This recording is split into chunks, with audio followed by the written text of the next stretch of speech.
El sermón inicia, o el relato del sermón inicia en el capítulo 5, versículo 1, que dice: cuando Jesús vio a la multitud, subió al monte, ¿y qué pasó? Y se sentó. Entonces sus discípulos se le acercaron y él comenzó a enseñarles diciendo. Estas personas no habían escuchado palabras tan hermosas como las que a continuación el Señor nos dirá en los siguientes versículos. Eran palabras dirigidas directamente e inspiradas por Dios. Venían de lo alto. Él inicia un sermón saludando a la gente con una serie de bendiciones. Lo hace arriba de un monte, arriba de una montaña. Y allí en el monte el Señor pronuncia unas bienaventuranzas maravillosas que contienen bendiciones y promesas para todo aquel que quiera pertenecer al reino de Dios, todo aquel que acepte a Cristo, todo aquel que escuche su palabra y todo aquel que cumpla sus palabras. El Señor vino predicando el evangelio del reino. El evangelio del reino es lo que nosotros también creemos y predicamos. Estas palabras eran nuevas para estas personas. La voz que escuchaban era una voz venida del cielo, porque es la voz de Dios, Jesucristo, Dios hombre. Y entonces la Biblia dice que Él comenzó a enseñarles diciendo, versículo 3, bienaventurados los pobres en espíritus, porque de ellos es el reino de los cielos. Bienaventurados los pobres en espíritu, hermano. Qué interesante. Jesús está presentando una bienaventuranza una serie de bienaventuranzas que parecieran contradictorias. O mejor dicho, Él está enseñando algo que para algunos podría ser una desdicha, para Jesús es una dicha. Una bienaventuranza es una dicha, es felicidad. ¿Pero qué significa? Esta primera, al decir, bienaventurados los pobres en espíritu, porque de ellos es el reino de los cielos. El Señor está hablándole a personas que sienten una inmensa necesidad de Dios en su vida. El Señor se está refiriendo a los pobres en espíritu, no se está refiriendo a los pobres financieros, financieramente hablando. Se refiere a aquellos que sienten la verdadera pobreza de su alma, la verdadera pobreza espiritual. Pero qué contraste entre un pobre espiritual y un rico espiritual. Yo creo que nosotros, si queremos llegar al reino de Dios, necesitamos vivir como quienes dependemos de Dios siempre totalmente, no como quienes no lo necesitamos. Hay muchas personas que tienen un pensamiento de riqueza espiritual, de santidad tal que mejor no se asocian con cierto grupo de personas porque se les quita la santidad o se contaminan. Este era el caso de los fariseos. La Biblia dice en el Evangelio según San Lucas, en el capítulo número 18, que los invito por favor a leerlo. Dice la Biblia en el Evangelio según San Lucas, capítulo 18, versículo 9. A unos que asimismo se consideraban como justos y menospreciaban ¿a quiénes? A los demás. Jesús les dijo esta parábola. Dos hombres fueron al templo a orar. Uno de ellos era, ¿qué cosa? Fariseo. Y el otro era cobrador de impuestos, es decir, era un publicano. Puesto de pie el fariseo, oraba consigo mismo de esta manera: Dios mío, te doy gracias porque no soy como los demás, que son ladrones, injustos y adúlteros. Ni siquiera soy como este cobrador de impuestos, como este publicano. Miren qué interesante la oración de este hombre. Y él continúa diciendo lo que hace. Ayuno 2 veces a la semana y doy la 10ª parte de todo lo que gano. Pero, mire que dice el versículo 13, pero el publicano, el cobrador de impuestos, desde lejos no se atrevía siquiera a levantar los ojos al cielo, sino que se golpeaba el pecho y decía: Dios mío, ten misericordia de mí porque soy un pecador. Y Jesús concluye la parábola con la siguiente reflexión: yo les digo que éste volvió a su casa justificado y el otro no. Porque cualquiera que se enaltece será humillado, y el que se humilla será, ¿qué cosa? Enaltecido, exaltado. Así que vemos un claro ejemplo del contraste que hay entre un rico espiritual y un pobre en espíritu. El rico espiritual se cree justo, se justifica a sí mismo. No solamente se cree justo, sino que también menosprecia a los demás porque cree que él es superior a los otros y que los demás son más pecadores. Cree que él ya tiene derecho al reino de Dios y que los demás están perdidos.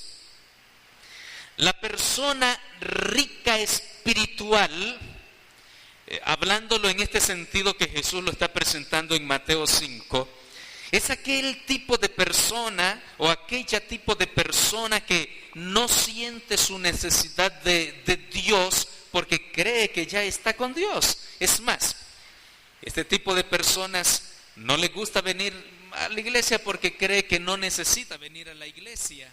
Este tipo de persona no busca estudiar la palabra de Dios porque cree que ya lo sabe todo. Este tipo de persona no escucha a otros predicadores porque él cree que es el mejor predicador. También este tipo de persona dice, pues yo no voy a orar para esto o aquello porque depende de sus propias obras, de su propia justicia. Cree en su propia santidad.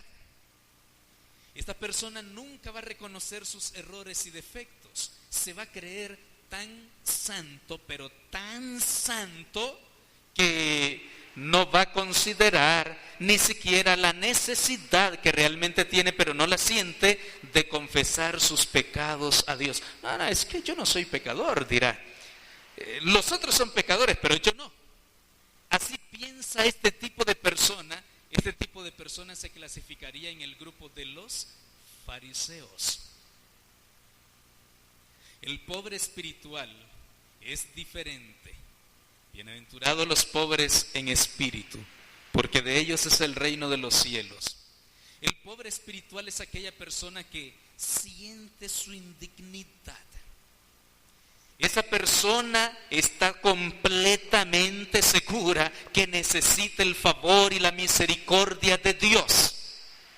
El pobre en espíritu cree que por su propia cuenta no puede alcanzar salvación ni perdón de pecados, que necesita la intervención de Dios en su vida. El pobre en espíritu siente tanto su flaqueza espiritual de modo tal que busca la presencia de Dios, busca orar, busca leer la Biblia, busca estudiar la palabra de Dios. ¿Por qué?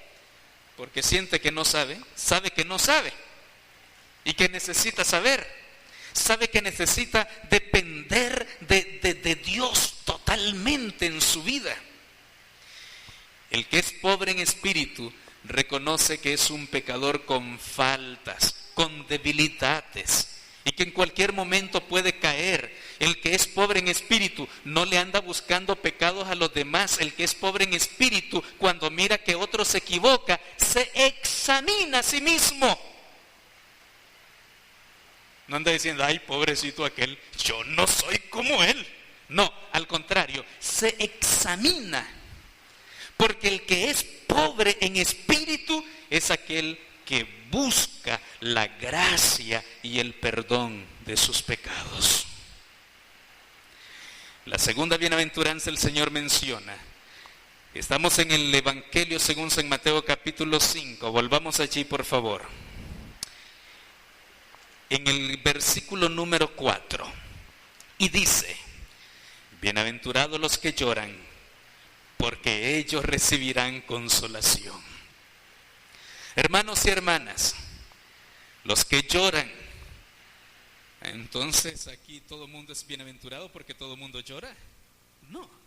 No se refiere al que llora porque le duele el estómago. No se refiere al que llora porque le pegaron. No se refiere al que llora por una mujer que lo dejó o por el hombre que se le fue con otra. No se refiere al que llora porque lo insultaron. No. Tampoco se refiere al que llora de un fuerte dolor de cabeza. No. Entonces, ¿a quién se refiere? Se refiere a los que lloran y gimen por sus pecados. Aquellos que sienten verdadero arrepentimiento de sus pecados, que sienten verdadero dolor por sus pecados. Por cuanto es un pobre en espíritu, le dice: Señor, soy un pecador, y se siente arrepentido. No solo se siente, se arrepiente de sus pecados.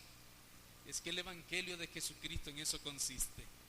Él vino predicando el evangelio del reino, diciéndole al pueblo que se arrepintieran de sus pecados, porque el reino de Dios estaba cerca. Ahora, el que es rico espiritualmente, o se cree rico espiritualmente, pero en realidad es más pobre que el pobre, está de una manera descrita su vida tan clara, tal como lo registran las palabras de Apocalipsis capítulo 3, versículo 17.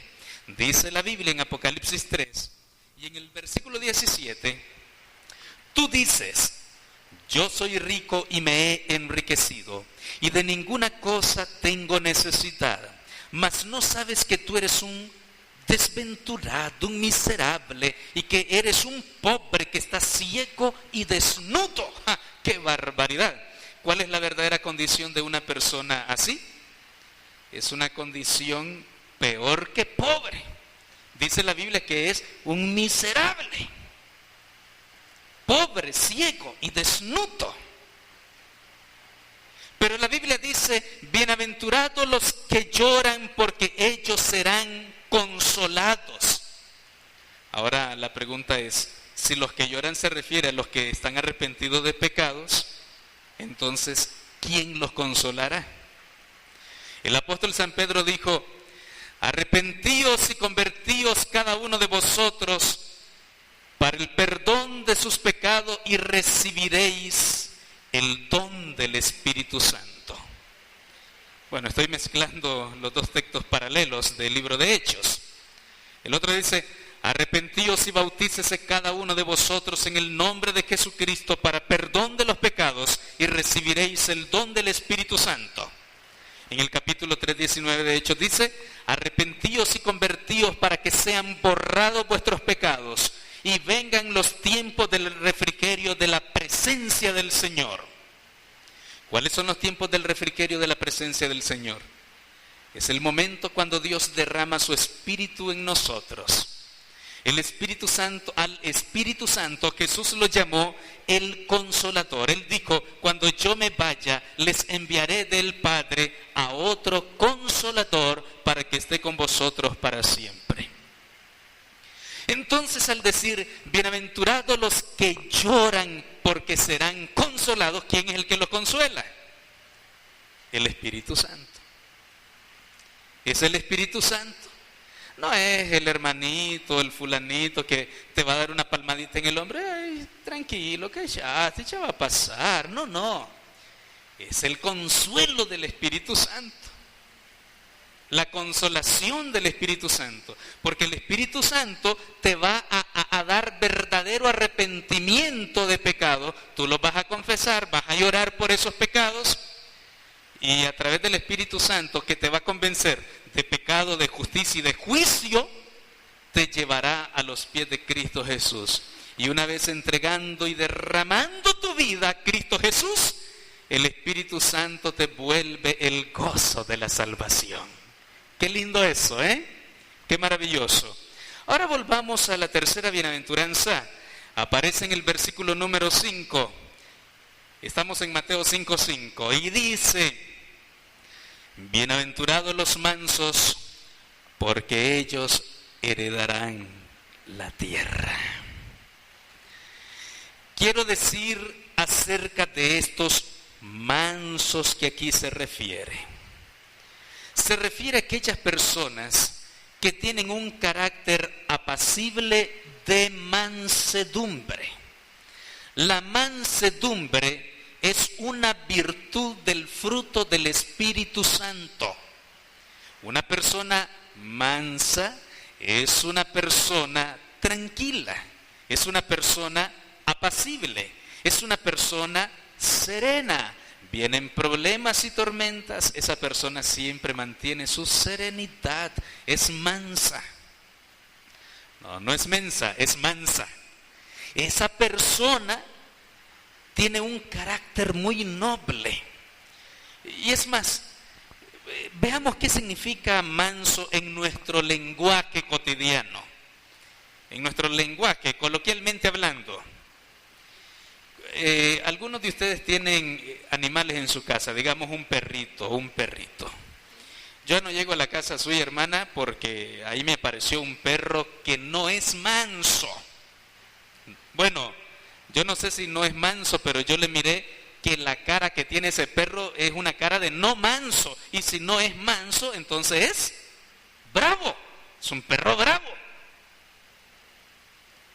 ¿Qué hace un perro bravo? Un perro bravo pela los colmillos y empieza a gruñir y a ladrar. Y luego se te tira y te ataca. No podés dar algún mal movimiento porque el perro bravo te ataca. Y te ataca bien bravo porque es un perro bravo. Entonces, manso es lo contrario. Un perro manso es un perro tranquilo, juguetón, agradable, hasta mueve la colita, ¿verdad? Cuando uno llega y lo saluda, y en todo momento está tranquilo, es manso, mansito, así decimos nosotros, ¿verdad que sí?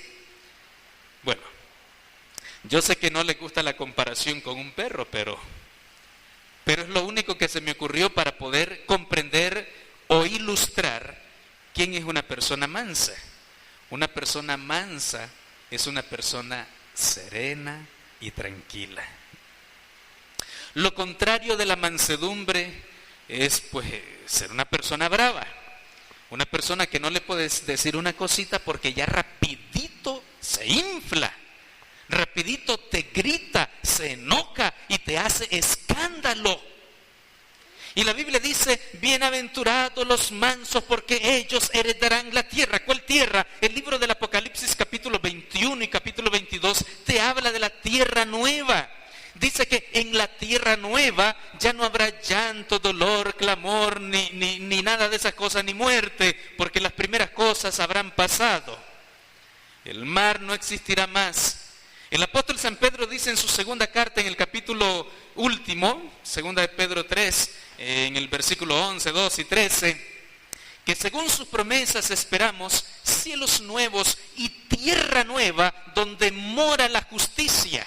Si en la tierra nueva morará la justicia, significa que los moradores serán personas justificadas y también justas. Allí no habrá personas bravas, solamente personas mansas, porque si entra una persona brava a la tierra nueva, entonces la tierra nueva se vuelve en tierra vieja. El cielo se vuelve infierno. La gente brava no entrará al cielo, no heredará la tierra nueva donde mora la justicia. La tierra nueva la habitarán los mansos. Así está escrito.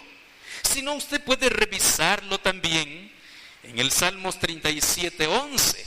Pero hermanos, lo verdadero es que Cristo dijo, bienaventurados los mansos, porque ellos heredarán la tierra. Si heredarán la tierra, entonces son herederos.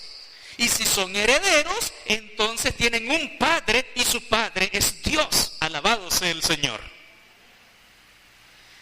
La siguiente bienaventuranza está en el versículo 6, Mateo 5:6. Y dice: bienaventurados los que tienen hambre y sed de justicia, porque ellos serán saciados. Hermanos queridos, el hambre y la sed de justicia es una necesidad que debe ser suplida en el mundo. Yo creo que todo el mundo tiene hambre y sed de justicia, pero no creo que todo el mundo tenga la sensibilidad de esa necesidad. Todos necesitamos justicia, hambre y sed de justicia. Pero no está hablando de justicias humanas. Aunque el término pareciera legal, un término forense, se refiere más allá de una justicia humana, más allá de una justicia forense, se refiere a la justicia de Dios. Hambre y sed de justicia se refiere a la justicia de Cristo.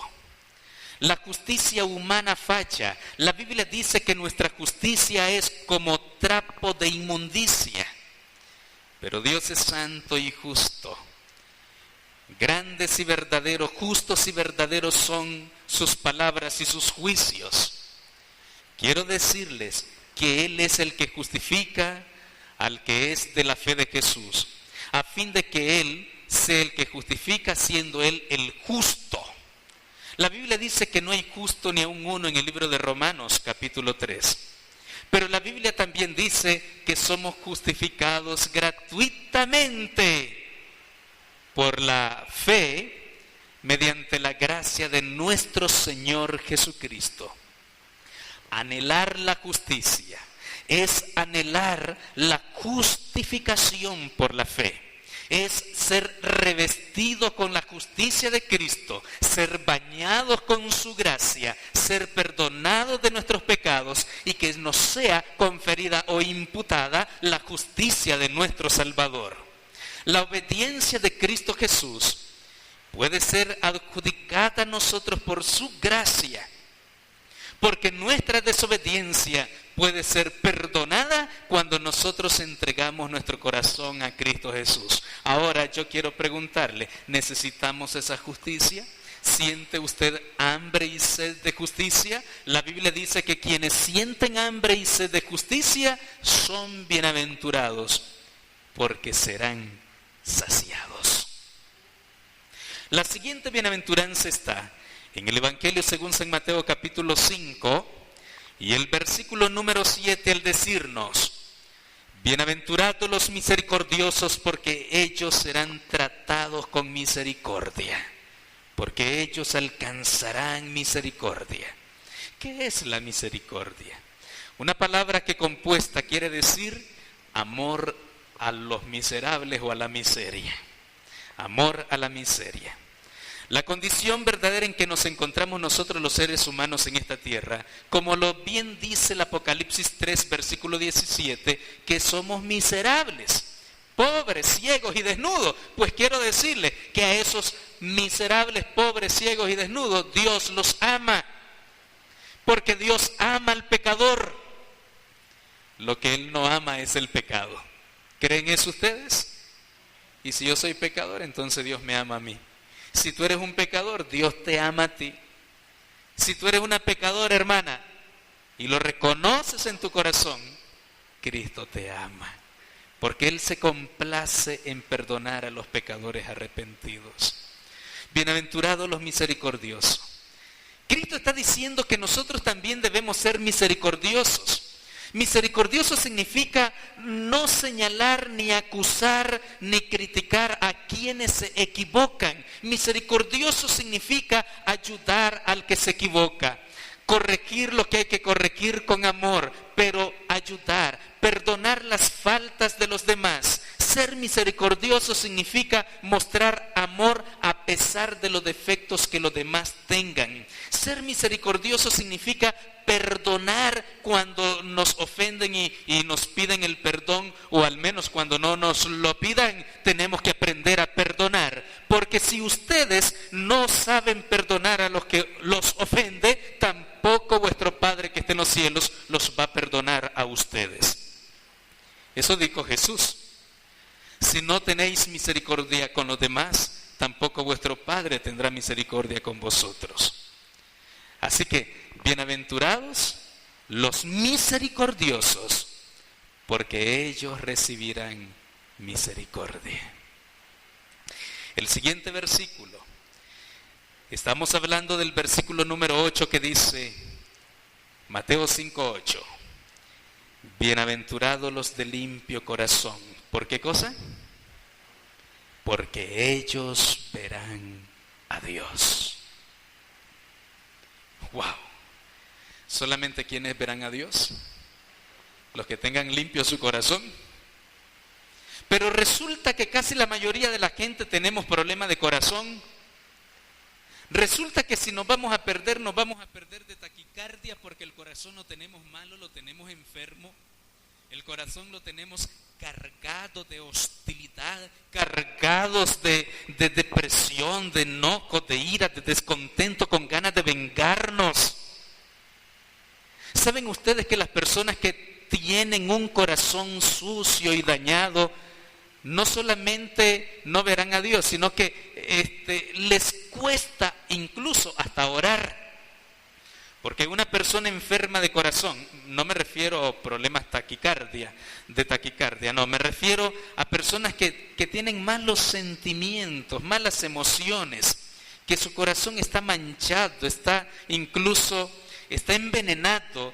Estas personas no pueden orar, porque cuando oran están acordándose de aquella mala cosa contra aquella persona y no se concentran en Dios. Hasta ya ni creen que Dios les escucha, porque su corazón es un corazón que está cargado de incredulidad y de amargura. Hermanos, si tenemos que limpiar algo es el corazón. Pero ¿sabes? Lo malo de esto es que no podemos hacerlo nosotros. Por mucho que lo intentemos, la Biblia dice que aunque laves tus pecados con lejía y amontones jabón sobre ti, la mancha de tu pecado permanece aún delante de mí, dice Jehová en Jeremías 2:22. El leopardo no puede mudar sus manchas, ni el negro puede cambiar su color. Asimismo, el pecador no puede quitar sus pecados delante de la vista de Dios. Por lo tanto, si nuestro corazón está manchado, si nuestro corazón está envenenado, necesitamos hacer solamente una cosa que Cristo Jesús nos dice allá en el libro de Proverbios 23:26, al decirnos: dame, hijo mío, tu corazón y miren tus ojos por mis caminos. El Señor está pidiéndonos nuestro corazón. No un corazón bueno, no un corazón perfecto. Él nos pide el corazón que tenemos así, herido, manchado, cargado, enojado, debilitado. Ese corazón imperfecto que tenemos, ese corazón tuyo que tú tienes, ese es el que Dios te pide. Porque solamente Dios puede sanar tu corazón. Solamente el Señor puede limpiar nuestro corazón.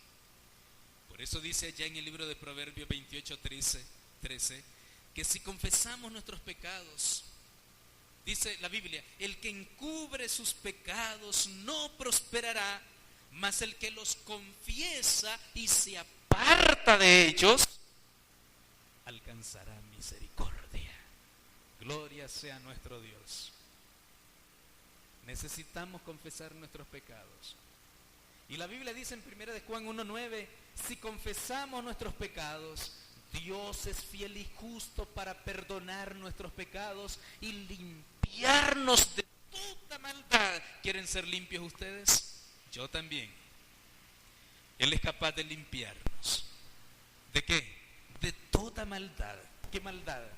la ira, el descontento, la desconfianza, la incredulidad, el chisme, el enojo, la enemistad, de toda esa maldad, de toda esa basura, el Señor quiere limpiarnos. Y yo necesito esa limpieza. Por eso vengo a Cristo Jesús humildemente, no como el fariseo: oh Señor, te doy gracias porque soy lo que soy y hago lo que hago, sino más bien como el publicano: ten misericordia de mí porque soy un pecador. Hermanos y hermanas, solamente quien es capaz y valiente de acercarse a Dios con humildad, derramando su alma, confesando sus pecados, alcanzará la misericordia y la benevolencia de Jehová. Porque la bondad de Dios nos conduce al arrepentimiento. Ahora bien, encontramos en la Biblia que los de limpio corazón son tratados como bienaventurados porque ellos verán a Dios. Ahora hay algo importante. Alguien dirá: ¿y no que todo el mundo va a ver a Dios cuando Cristo venga? Sí, eso es cierto, pero no todo el mundo va a ver a Dios de la misma manera. Por ejemplo, los impíos, los incrédulos, los que no se arrepintieron de pecados, los que nunca le entregaron su corazón a Jesús.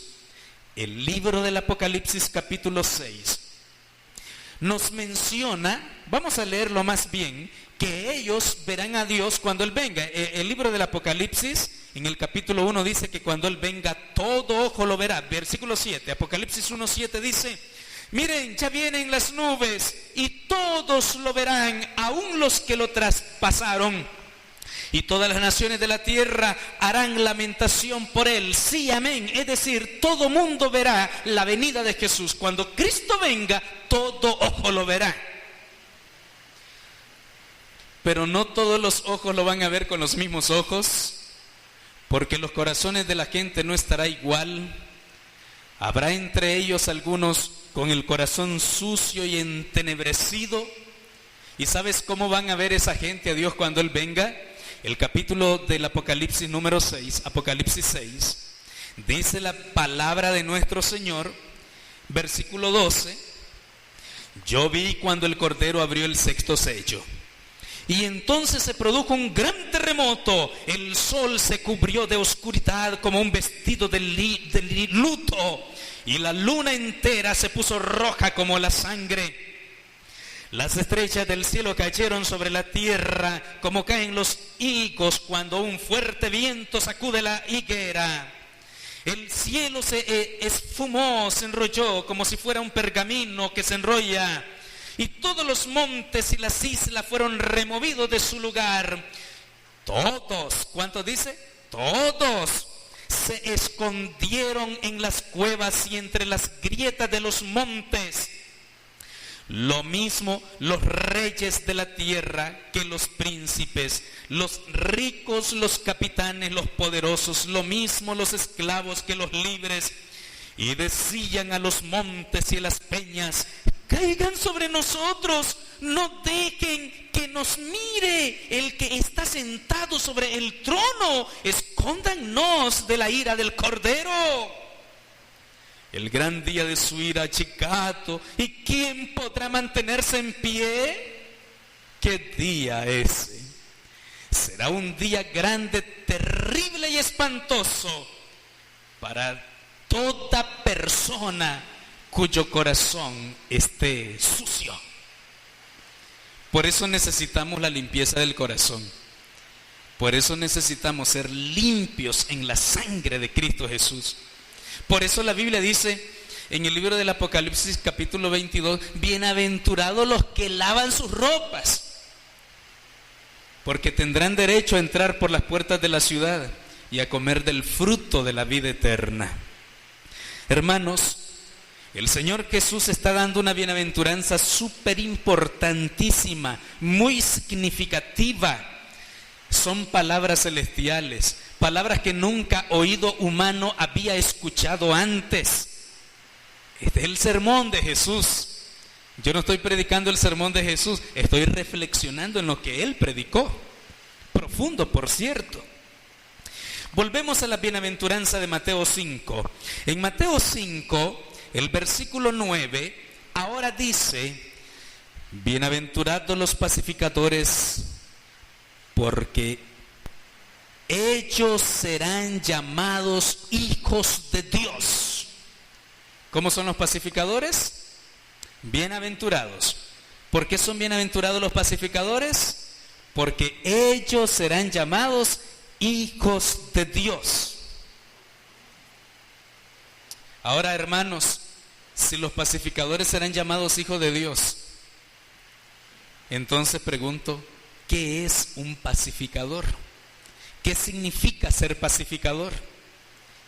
Un pacificador es una persona que ama, defiende y hace la paz. No así una persona pleitista. No así una persona contendiosa. No así una persona pendenciera. No. ¿Han visto ustedes ese tipo de personas que solo metidos en problemas viven? Que solo viven peleándose hasta con los mismos familiares que tienen. Ese tipo de personas son pleitistas. La Biblia dice que los hijos de Dios son los pacificadores. Bienaventurados los pacificadores, porque ellos serán llamados hijos de Dios. Si los pacificadores son llamados hijos de Dios, entonces los pleitistas, ¿hijos de quién serán? Jesús responde y le dijo a aquellos hombres pleitistas llamados fariseos y maestros de la ley y escribas: ustedes, hijos del diablo son. Eso aparece en el libro de Juan. Porque solo buscaban a Jesús para pelear, para buscar una ocasión de acusarlo. Y ese tipo de personas son hijos del diablo, porque el diablo es el pleitista. Hermanos queridos, pero nosotros sabemos que somos hijos de Dios. Mirad cuál amor nos ha dado el Padre, que nos ha llamado hijos de Dios. Y lo somos. Por esto el mundo no nos conoce, porque no conoce a Dios y tampoco puede conocerlo, porque no le ha visto. Pero nosotros somos hijos de Dios. Hermanos, y ahora que somos hijos de Dios, vivamos en paz unos con otros y en santidad, sin la cual nadie verá al Señor. Pero más que la paz, que tiene que ver con relaciones entre hermanos, entre personas, entre gente con gente, se refiere a la paz con Dios. El ser humano en su condición de pecador está enemistado con Dios. Entonces allí es donde entran las importantes palabras descritas en el libro de Romanos capítulo 5, que quiero invitarlos por favor que lo busquen. Romanos 5 y en el versículo 1, donde dice: así pues, justificados por la fe tenemos, ¿qué cosa? Tenemos paz. Justificados por la fe tenemos paz. ¿Con quién? Con Dios. ¿Por medio de quién? Por medio de nuestro Señor Jesucristo, por quien tenemos también por la fe acceso a esta gracia en la cual estamos firmes y nos regocijamos en la esperanza de la gloria de Dios. Entonces, la Biblia dice que la justificación por la fe da como resultado la paz con Dios. Los pacificadores son los que experimentan la justificación por la fe y tienen paz con Dios. Bienaventurados los pacificadores, porque ellos serán llamados hijos de Dios. Y yo quiero decirles que Jesús prometió a los discípulos en San Juan 14, del 1 al 3, llevar a su siervo, a los hijos de Dios, a la casa del Padre. Él lo dijo de esta manera: no se turbe vuestro corazón. Creéis en Dios, creed también en mí. En la casa de mi Padre hay muchas moradas para vosotros. Porque ustedes son hijos, no importa, hijos adoptivos, pero son hijos. Y en la casa del Padre solamente hijos van. A la casa del Padre no van a entrar sobrinos, ni nietos. No van a entrar ni amigos de los hijos. Solamente hijos. Y somos hijos de Dios. Amén. Así que por lo tanto, mis amados, bienaventurados los pacificadores, porque ellos serán llamados hijos de Dios. Versículo 10, Mateo 5:10. Bienaventurados los que padecen persecución por causa de la justicia, porque de ellos es el reino de los cielos. Amén. No se trata de los que padecen persecución por cualquier otra causa. La única causa por la cual te haces bienaventurado en una persecución es la justicia de Cristo. Bienaventurados los que padecen persecución por causa de la justicia. ¿Cuál justicia? La justicia de Cristo, mis hermanos.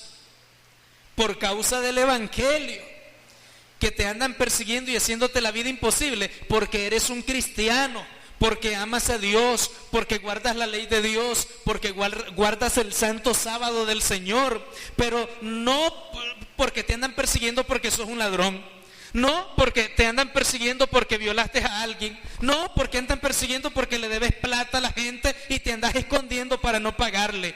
Bienaventurados los que padecen persecución únicamente por causa de la justicia. Así que debemos amar con nuestra propia vida la justicia de Dios.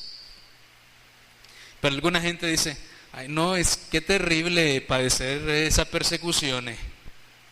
Mira, te cuento algo. En una ocasión alguien me contó que estaban en el pleno culto y de repente llegaron unos hombres armados y entraron a la iglesia y empezaron a apuntar al pastor que estaba predicando y le dice, pastor, si usted nos permite, no le vamos a disparar, pero ahorita mismo vamos a hacer una matazón de gente.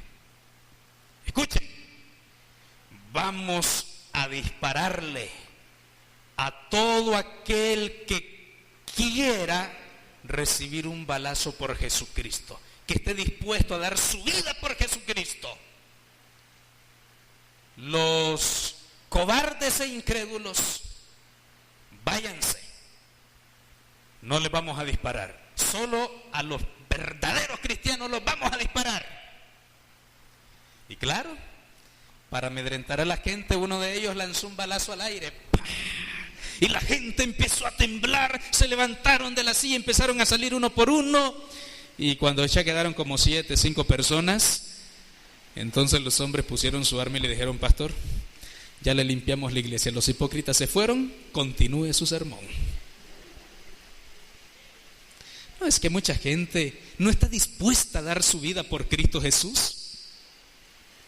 Hay cristianos light, cristianos de plástico. No, hermanos, seamos verdaderos cristianos en el nombre de Jesús. Bienaventurados los que padecen persecución por causa de la justicia, porque de ellos es el reino de los cielos.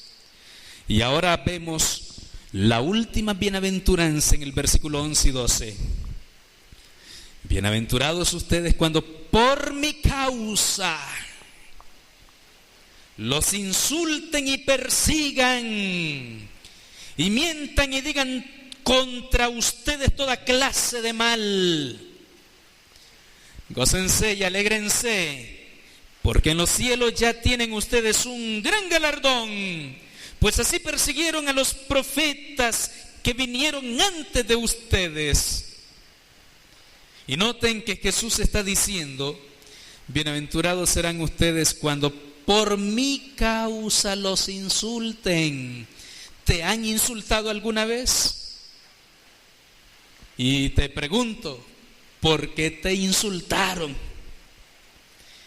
Te insultó aquella mujer que te gritó en la calle y te dijo, eres un canalla, y te insultó por eso. Bueno, te lo merecías porque eres un canalla, seguro.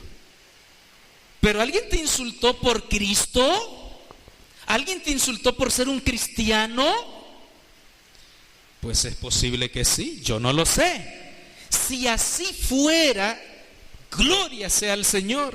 Pero si te están insultando porque eres un canalla, te están insultando porque eres un ladrón, o te están insultando porque eres un chismoso, o te están insultando porque eres lo que sea, menos un cristiano, entonces ahí no serías bienaventurado. Ahí no cabe una bienaventuranza, ahí cabe un pobre prójimo ese. Ay de los que los insulten por cualquier causa, pobrecito. Pero bienaventurados sois cuando por mi causa os insultan y os persiguen y digan toda clase de mal contra vosotros mintiendo.